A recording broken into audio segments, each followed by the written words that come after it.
Canada, we'll see what happens with Canada, but the people of Canada would be paying less than half of the tax.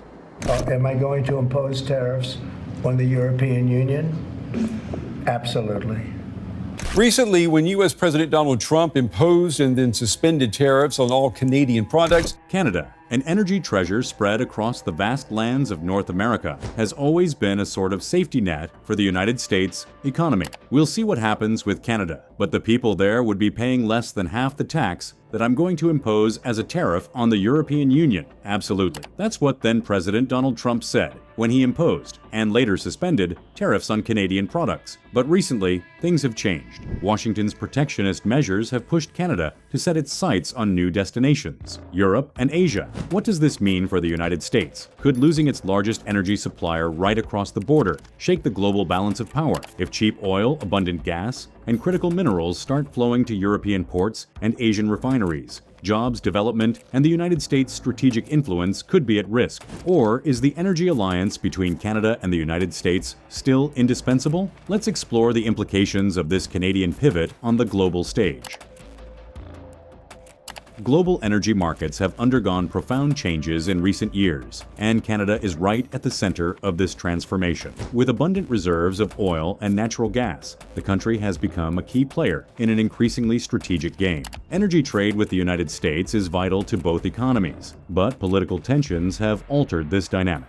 We've been very badly treated by many countries, Donald Trump said, citing Canada and Mexico, before announcing 25% tariffs on Canadian products. This abrupt move, following a brief suspension, reignited uncertainties. Now, pressured by tariffs and instability, Canada is turning its eyes to the European Union and Asian markets, seeking to diversify its energy exports. Canada is the primary source of energy crossing the border into the United States, and the second largest destination for American energy exports, just behind Mexico. This energy exchange isn't just intense, it's strategic. Although the U.S. leads global oil and gas production, it relies on its northern neighbor for a specific input, heavy crude oil, essential for its refineries. It's this oil that ensures a steady energy supply for millions of American homes and industries. This constant flow has drastically reduced U.S. dependence on OPEC. Today, more than 50% of the oil the U.S. imports comes exclusively from Canada. In the case of natural gas, the dependence is even clearer. Nearly all of America's external supply originates in Canadian territory.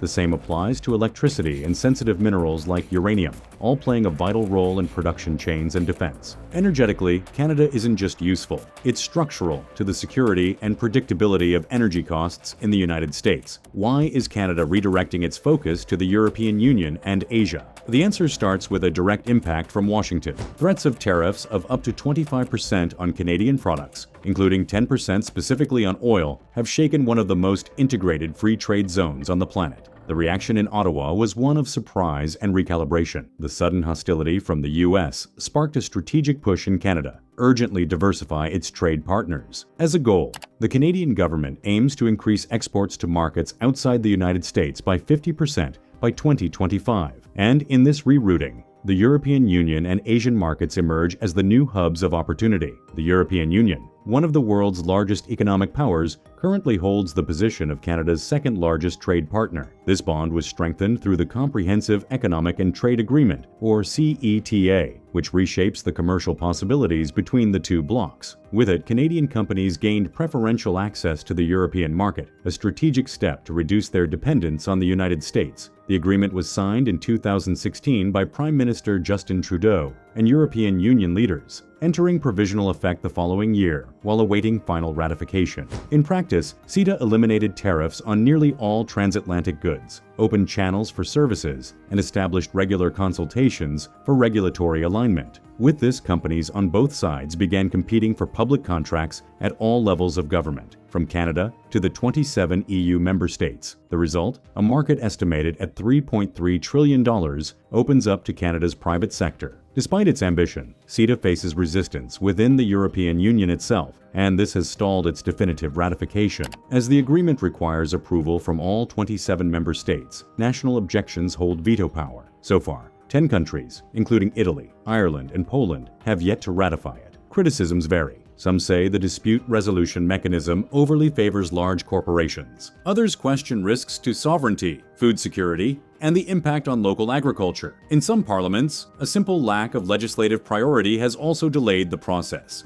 Brexit further complicated matters. The United Kingdom, one of the first to approve CETA, now applies its terms provisionally while negotiating a new deal with Canada. Faced with the threat of a trade war from Washington, pressure is growing for Canada and the European Union to accelerate CETA's ratification and expand its practical application. The logic is clear. The more companies leverage the agreement, the greater the trade resilience against U.S. political fluctuations. But what about the United States? What would it mean to see Canadian energy heading toward Europe and Asia? The impact would be direct. The country would lose its strategic position of easy access to secure and affordable energy sources. This could raise costs, create logistical uncertainties, and jeopardize supply predictability. Moreover, Canada's diversification would reduce the U.S.'s bargaining power in energy trade, a geopolitical asset that has so far gone uncontested. Canada's energy diversification strategy is already generating new commodity agreements with the United States and other global partners. But faced with tariff pressure from Washington, how can Canada negotiate on advantageous and strategic terms? The answer requires firmness and long-term vision. The country needs to make it clear that U.S. energy security inevitably runs through Canadian soil. By focusing on key commodities, Canada could drive a new phase of industrial revitalization.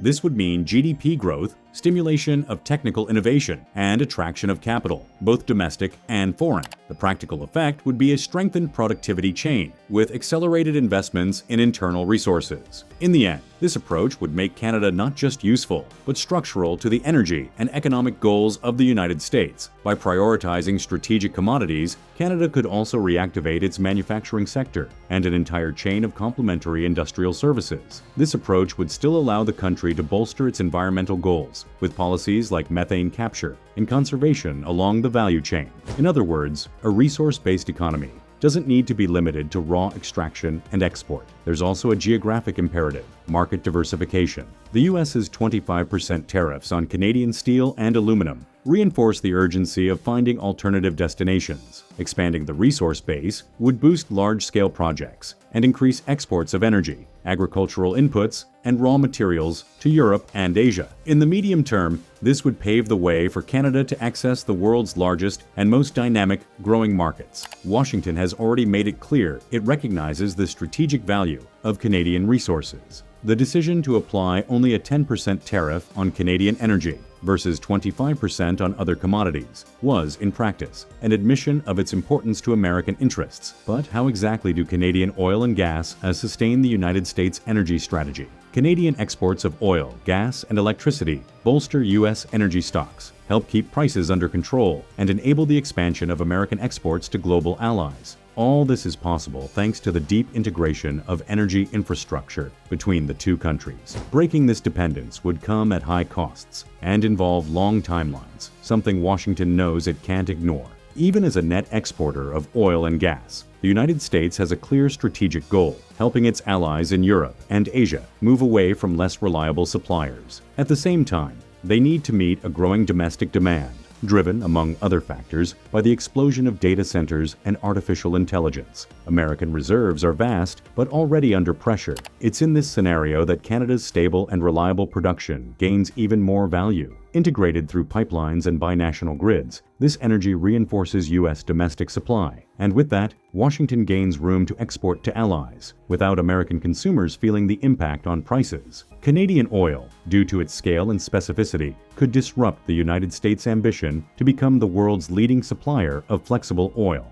Today, Canada already accounts for 24% of all oil consumed by the U.S., a share that keeps growing. Much of this crude oil crosses the border via pipelines, heading straight to American refineries, designed to process this heavy input. Midwest refineries, in particular, are highly dependent on it. Replacing it would require costly upgrades or new sources, like Venezuela or the Middle East, with all the geopolitical risks that entails. Meanwhile, Canada continues to expand its export capacity. The Trans Mountain Pipeline. The Trans Mountain Pipeline expansion has nearly tripled the volume directed to coastal markets. This allows Canadian oil to reach strategic partners like South Korea and Japan. Canadian natural gas could be the key to balancing the United States energy equation, ensuring stable domestic supply and freeing up surplus for exports to allies in Europe and Asia. According to the U.S. Energy Information Agency, demand for gas is set to outstrip supply in the next 2 years. This scenario is worsened by the growing pressure from data centers and the transformation of the American energy matrix. With 9% of U.S. gas consumption already coming from Canada, the potential for expansion is real and strategic. Moreover, Canada is on the verge of becoming one of the world's major LNG players, with 6 West Coast projects underway. The initial phase of LNG Canada